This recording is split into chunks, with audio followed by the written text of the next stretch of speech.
الكتاب المبين إنا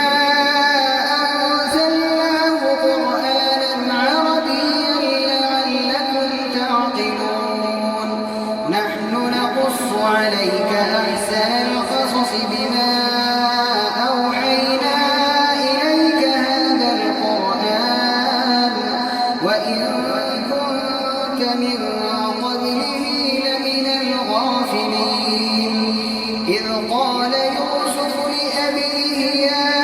أبت إني رأيت 11 كوكبا والشمس والقمر رأيتهم لي ساجدين